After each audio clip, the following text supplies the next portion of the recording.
Do you want a wealthy retirement without worrying about money? Welcome to Retire in Texas, where you will discover how to enjoy your faith, your family, and your freedom in the state of Texas. And now, here's your host, financial advisor, author, and all-around good Texan, Daryl Lyons.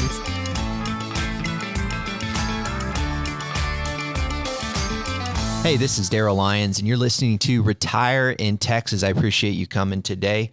This show is sponsored by Pax Financial Group, and I want you to visit paxfinancialgroup.com since they're sponsoring this show. And then also, I want to make sure you know about our legal disclosure. All this information is general in nature. It's not intended to provide specific tax, legal, or financial advice. So visit paxfinancialgroup.com for more information. Well, thank you for tuning in today. I've got a friend and a colleague, Steve Manuel. So thank you, Steve, for being here. Thank you. It's good to be here. So Steve's a retiree from USAA, and being in San Antonio, USAA, I'm pretty sure outside the military, maybe even including the military, the largest employer in town. You think that's right? It's close if it's not. Yeah. I mean, you've got like HEB and Valero, but USA, when I graduated from St. Mary's University, that's the place everyone wanted to get a job. You got to get a job at USAA. I still have never been inside the buildings. What are those buildings like? They are big. When I got the tour, I continually heard, and we are bigger than the Pentagon. Oh, is that right? Yeah. Okay. But it's because of the connectivity between the buildings. So if you look at it all as one and count the underground garages that connect them, then yes, it has. But, it's interesting how, we'll look at it this way, and then we're bigger. Yeah. Yeah. Well, the campus is beautiful, though, I will tell you. So cafeteria, gyms, all that stuff. Like, again, I've never been in there. It's kind of strange. But I've had plenty of my friends and colleagues and peers and clients work there for years.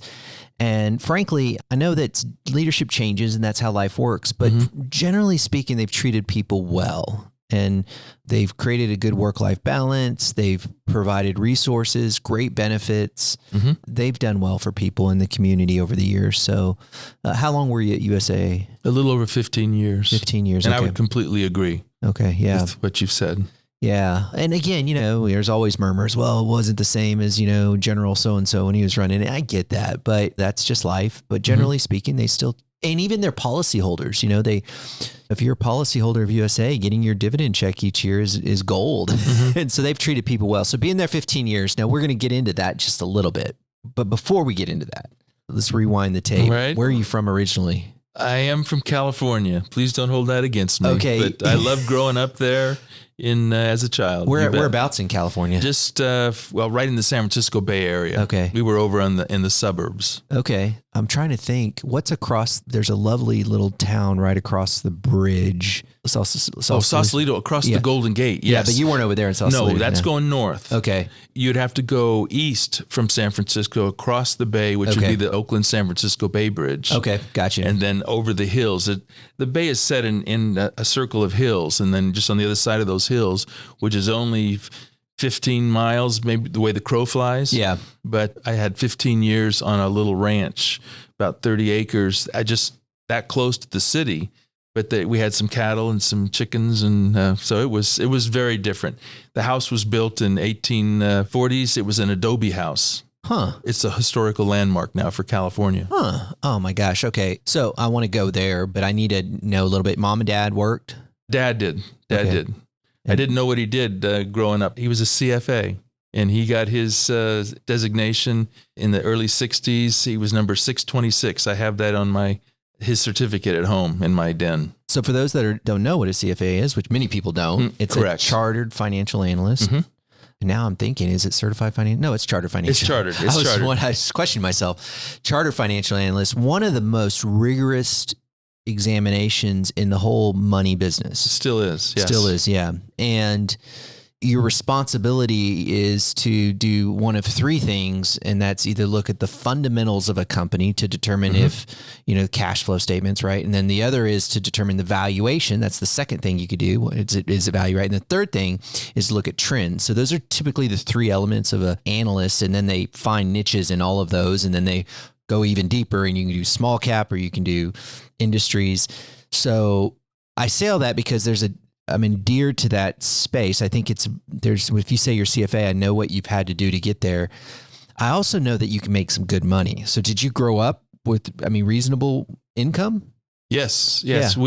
Childhood, I thoroughly enjoyed growing up. Yeah. And all the way through college. What a blessing. So it was a fun time for me. Now, I don't know this. Did he work for Transamerica? No, he did not. Who did he work? Because that's the big one I think of in San Francisco. Yes, the Pyramid. The Pyramid, yeah. Right. Yeah. There's the Bank of America with the big black building. He got his MBA at Cal Berkeley. And while he was doing that, he was at Fireman's Fund. Okay, yeah. Then what happened is once he got his MBA, he was hired by Lee J. Kaiser.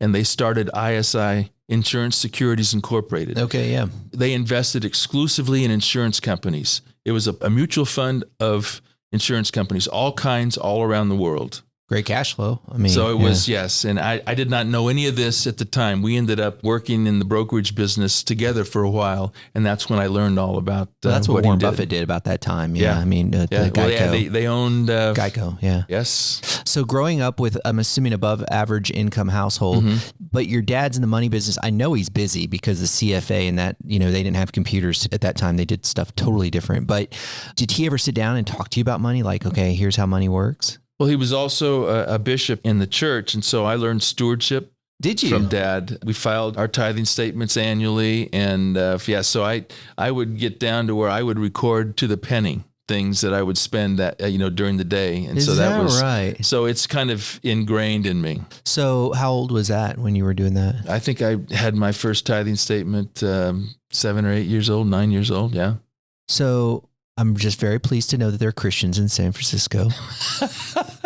And I know there still are. So I'm sure somebody will beat me up and send me an email over that. But the idea behind being early in San Francisco before it exploded was probably pretty cool because I'm sure it was beautiful. Oh, yeah. And so did you have any brothers and sisters? I had 2 brothers, one older, then one 6 years younger, and a sister 8 years younger. Okay, gotcha. And so you growing up in San Francisco, little adobe house, historical ranch, 30 acres. I can only imagine how awesome it was. And then when you were done with high school, what'd you decide to do after that? I went to a small college in Iowa. Oh, that makes a lot of sense. Iowa. Yeah.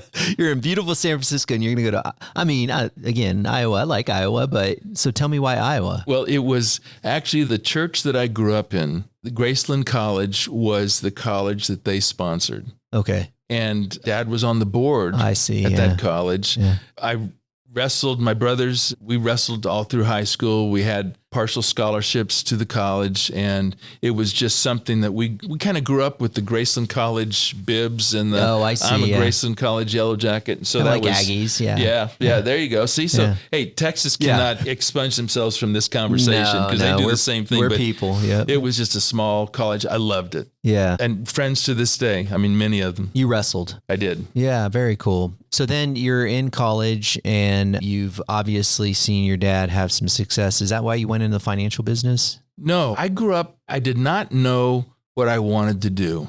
So I was one that relationships, friendships were important to me. So I figured at that point, just out of honoring my parents because they paid for my college, all the kids' colleges, I had to do something that was in my major.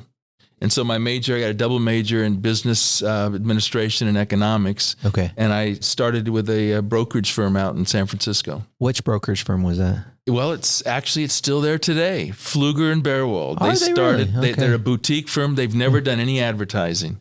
It was old San Francisco money. They started in 1904. Yeah. And they 220 Montgomery Street was where I started. It was one of the first steel reinforced buildings built before the earthquake, and it withstood the earthquake. So that kind of said, yeah, we probably ought to build more buildings like this. That's cool. So you got started in the financial business. What were you doing? I learned the business from the bottom up and the inside out. I started out as the kind of the gopher. I spent some time down on the floor of the Pacific Coast Stock Exchange. It's like Wall Street. This is like Gordon Gekko stuff. Yes, it is. And Ernst Neuberger, the president and owner of the time, we would walk in and it was maybe 10 people. Yeah. They lit little gates that you'd push aside to walk back to his desk. It was like walking into the Old West because you had the cage on the right side, which was all the frosted glass, and you would take your clients would bring their bonds and their certificates in, and yeah, it was fascinating. That's cool. Yeah. We had one of 2 ticker tapes that Western Union still serviced. And this was 1975. No kidding. That's cool. I tend to be a student of the Wall Street and the money, American history with money. And so I find that history to be fascinating. Some people are listening. It's okay, but I find it fascinating, right? So I'm jumping way ahead now. Okay. Mm-hmm. How in the world did you get to USAA in San Antonio? I basically have kind of a 15-year cycle, I guess, because I was 15 years in the brokerage business, came to a point where, and that's when I got my CFP designation, came to a point where I said, I was believing that buy and hold was the way to go, not trading. Yeah. Because I had really built a book up on trading. And I said, I don't want to rebuild a book. I talked with my wife and we said, I need to find something else. And I ended up having a friend that got me an interview with Safeco, and I became a marketing rep. 15 years at Safeco, worked from my way up and actually got up to home office and spent some time as an executive up there for about 6 years. And then when the company was sold, the life company was sold in early 2000s, about 2005.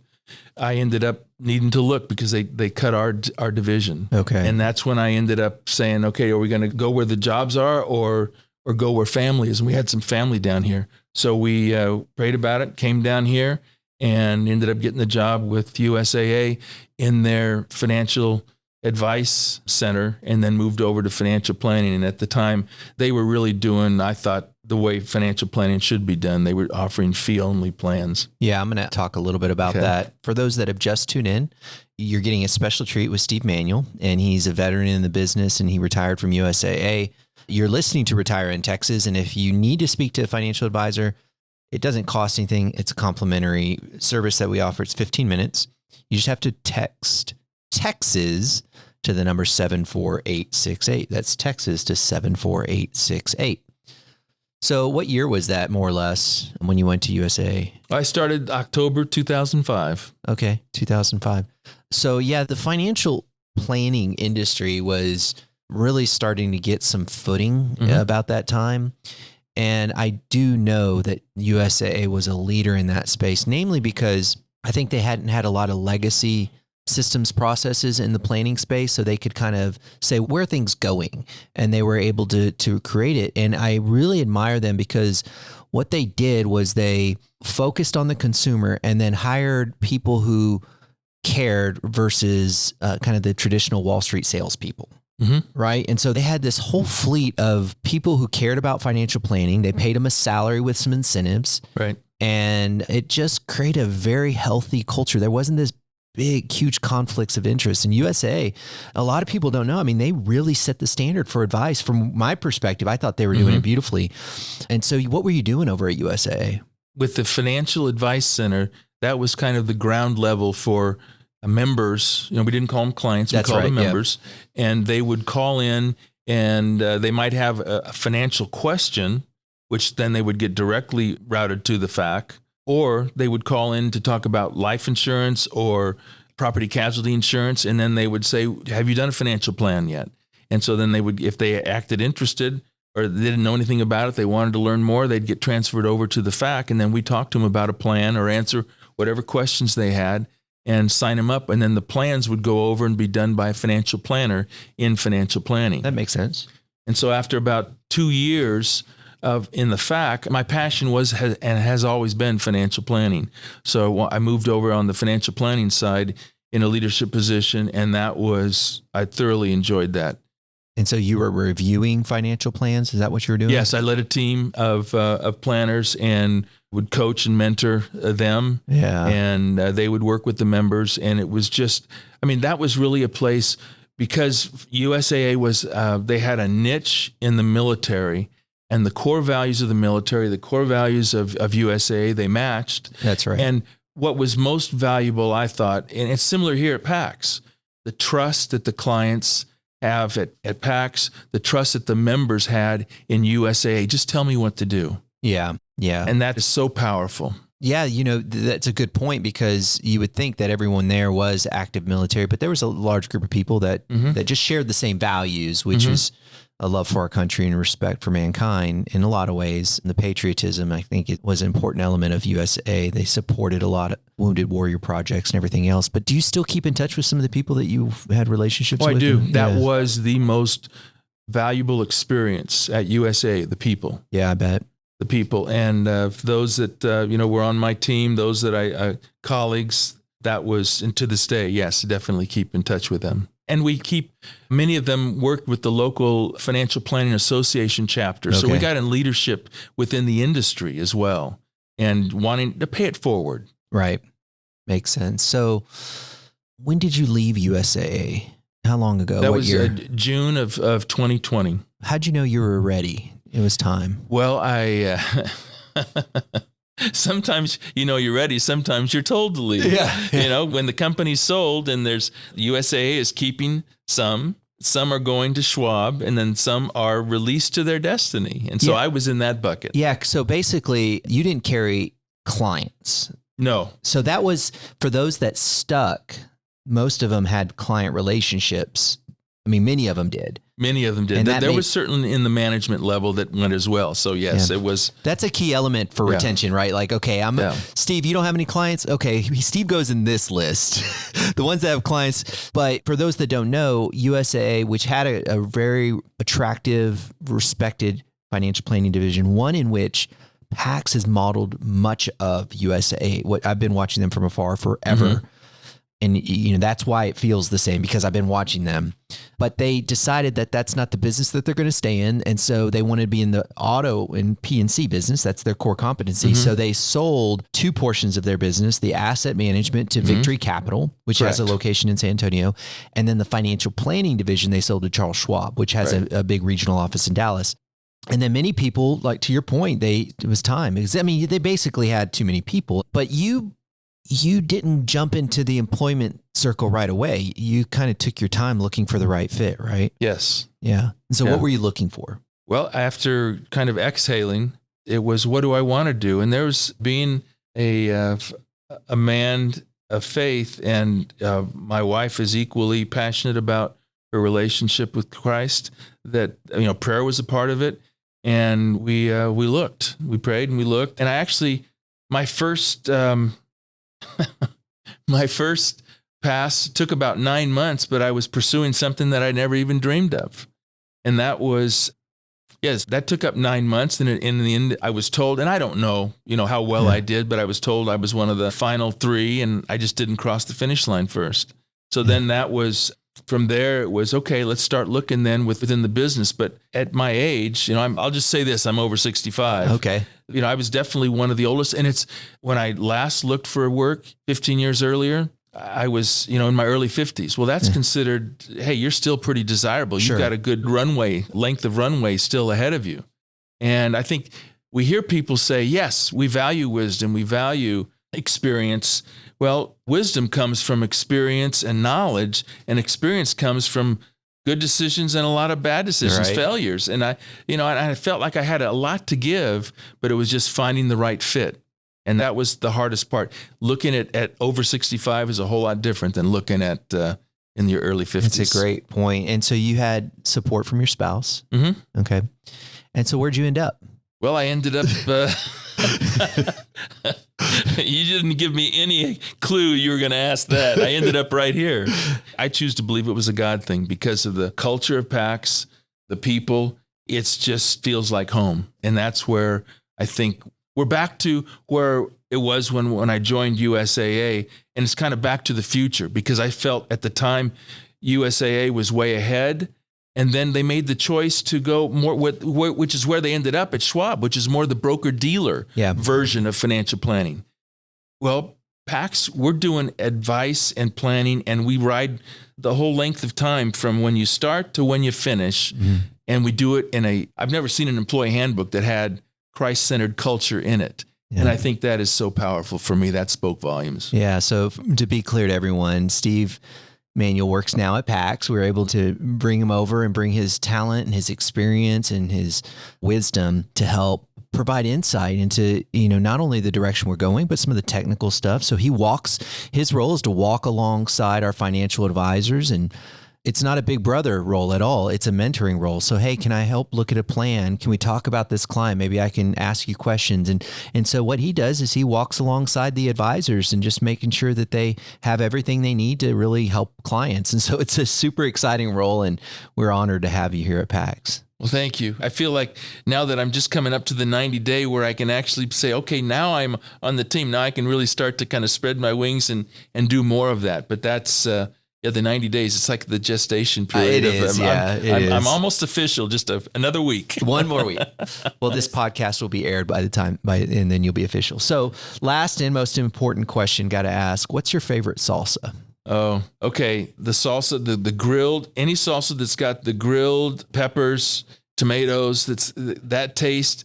But then I'm a guy that likes to mix things together, and I love guacamole and salsa. So with a little avocado, if you're going to give me a chip, I want the salsa and the guacamole there because I will double dip. Yeah. But I like that grilled and medium, not hot. But I'm mild to medium. Mamacita's they bring you like 3 different, it's not guacamole, but they bring you 3 different, and I like mixing it. So I get you. Yeah. Yes.